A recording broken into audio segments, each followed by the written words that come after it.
Why do we dream? This question has puzzled humanity since we first became conscious of our consciousness.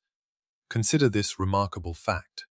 We spend approximately 6 years of our lives immersed in dreams, an entire university education's worth of time spent in alternative realities created entirely within our minds. With such a significant portion of our existence dedicated to this mysterious state, it's no wonder we are driven to understand its purpose. Despite centuries of inquiry, dreams remain one of life's great unanswered questions. Theories abound, hypotheses have been formulated, and yet no clear consensus has emerged. Or has it? Are we perhaps closer to understanding this enigma than we realize? Dreams possess a peculiar character, don't they? Their strange, sometimes nonsensical narratives can feel profoundly significant. Many of us awaken with an irresistible urge to share our nocturnal adventures with others, meticulously recounting details as if we can remember them and trying to extract meaning from their symbolic imagery. But do they actually hold any real significance, or are they merely neural noise? The brain's midnight maintenance crew sweeping up the day's cognitive debris. Before we dive into interpretation and meaning, let's ground ourselves in what science has revealed about the physical process of dreaming. What exactly happens to our brains when we embark on these nightly journeys? The architecture of sleep is far more complex than simply closing our eyes and drifting off. When we sleep, our brains cycle through 5 distinct stages, categorized into REMS and rapid eye movement and non-REM sleep. The first 4 stages comprise non-REM sleep, restorative periods that are, for the most part, dreamless. During these initial phases, our brain activity gradually slows, allowing our bodies to repair and rejuvenate. The real magic begins approximately 90 minutes after we fall asleep, when we enter stage 5 REM sleep. This is when dreaming truly flourishes. During REM sleep, a fascinating paradox occurs.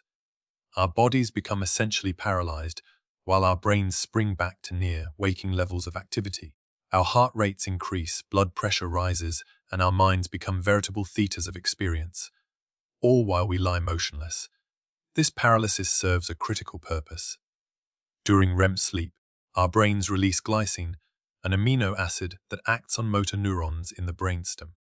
This chemical messenger effectively disconnects our physical actions from our mental experiences, nature's ingenious way of preventing us from acting out our dreams. Without this mechanism, we might find ourselves physically performing the actions we dream about, running, fighting, flying, with potentially dangerous consequences. Meanwhile, the limbic system, a primitive part of the brain associated with emotions, becomes highly active during REM sleep. This emotional command center consists of several key structures: the amygdala, primarily responsible for processing fear, the hippocampus, integral to forming long-term memories, and the cingulate gyrus, which mediates our physical responses to situations. When we understand the roles of these neural structures, the bizarre and often frightening nature of our dreams begins to make sense. Adding to this neurological cocktail is the relative inactivity of the prefrontal cortex during REM sleep. This brain region, responsible for logical reasoning and self-control, essentially goes offline while we dream. With our emotional centers firing at full capacity and our logical faculties subdued, is it any wonder our dreams often defy rational explanation? This particular brain chemistry can sometimes manifest in disturbing ways, even when we believe ourselves to be awake. Consider sleep paralysis, a terrifying phenomenon that occurs when the paralysis mechanism of REM sleep persists into wakefulness. You regain consciousness but remain unable to move, often feeling as if an immense weight presses down upon your body. Many people experiencing sleep paralysis report hallucinations, shadowy figures standing in corners or looming over their beds. As dream imagery bleeds into conscious perception, though typically brief, these episodes can be profoundly unsettling, offering a glimpse into the power of our dreaming minds when they intrude upon wakefulness. Is dreaming merely a biological function, a side effect of neural maintenance, or does it serve as a window into deeper aspects of our psyche? Throughout history, Theories about dreams have swung between these perspectives, each offering insights while raising new questions. No discussion of dream theory would be complete without acknowledging Sigmund Freud, whose ideas about dreams remain among the most culturally influential. Despite their limited scientific support, Freud conceptualized dreams as portals into the unconscious mind, that vast reservoir of suppressed thoughts, forbidden urges, and painful memories that exists beyond our awareness, like the bulk of an iceberg submerged beneath the water. Freud believed our unconscious mind contained content too unacceptable or unpleasant for conscious acknowledgement. According to Freudian theory, during sleep, the psychological forces that normally keep these unconscious contents suppressed are weakened, allowing repressed desires and fears to emerge in disguised form through our dreams. Freud was convinced that by analyzing dreams, individuals could gain invaluable insights into their unconscious motivations, helping them address psychological difficulties in their waking lives. He proposed that dreams conceal their true meanings within their manifest content, requiring interpretation to understand how they relate to our buried fears or desires. Many people continue to find this perspective compelling, despite the fact that it remains essentially unfalsifiable and lacks empirical support. Modern neuroscience has provided alternative explanations that better align with our current understanding of brain function, yet the allure of dreams as meaningful psychological messages persists. Swiss psychiatrist Carl Jung offered a variation on this psychoanalytic approach.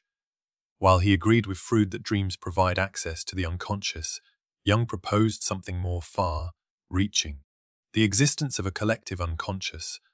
This theoretical repository of information is shared by all humans, containing universal symbols and archetypes that appear in dreams across cultures and geographical boundaries.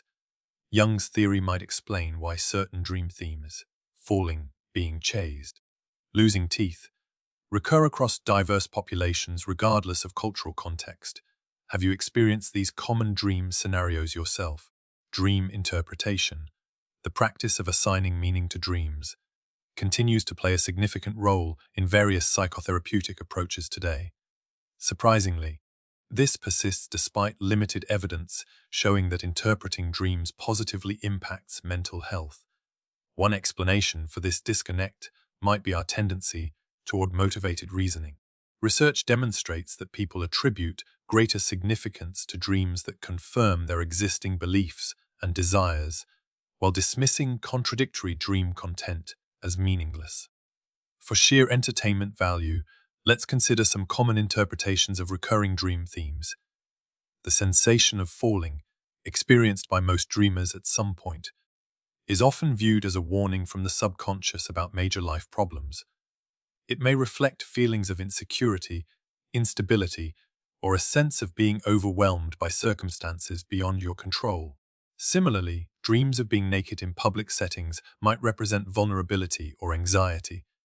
Perhaps you've taken on a new role and fear exposure as inadequate. Even nightmarish scenarios of being pursued can be interpreted positively as the unconscious mind's way of encouraging you to confront problems you've been avoiding. These interpretations barely scratch the surface of dream complexity, and their validity remains questionable. More contemporary theories have emerged from advances in neuroscience, offering alternative explanations for why we dream. The activation synthesis theory represents a significant departure from psychoanalytic perspectives. Rather than viewing dreams as meaningful messages from the unconscious, this neurobiological approach suggests that dreams are merely the result of random electrical brain impulses that pull scattered thoughts and imagery from our memories during sleep. According to this theory, we create coherent dream narratives only after waking in an attempt to make sense of these fundamentally chaotic neural signals. In essence, dreams mean nothing at all. Disappointingly prosaic explanation for such a universal human experience. Yet this theory also contains significant gaps. Extensive documentation shows that dreams frequently reflect real, life events of personal significance to the dreamer. In a revealing 2006 study, Women going through divorce were asked to report how often they thought about their former spouses over a 5-month period. These same women were awakened during REM sleep on multiple nights and asked to recount their dreams in detail. Researchers discovered a positive correlation between the frequency with which women thought about their ex-spouses while awake and how often these former partners appeared in their dreams. This suggests that our dreams are not random but reflect our ongoing emotional preoccupations. Even more compelling is evidence that dreaming actively contributes to problem solving. In one remarkable study, participants navigating a complex 3-dimensional maze performed 10 times better on their second attempt if they had napped and dreamed about the maze between trials. This strongly indicates that specific memory processes occur exclusively during sleep, and that dreams may be crucial to these cognitive functions. Unbounded by physical limitations or conventional logic, dreams can explore limitless scenarios, working through problems and generating creative solutions that might never emerge during waking thought. The continual activation theory proposes that both conscious and unconscious aspects of the mind must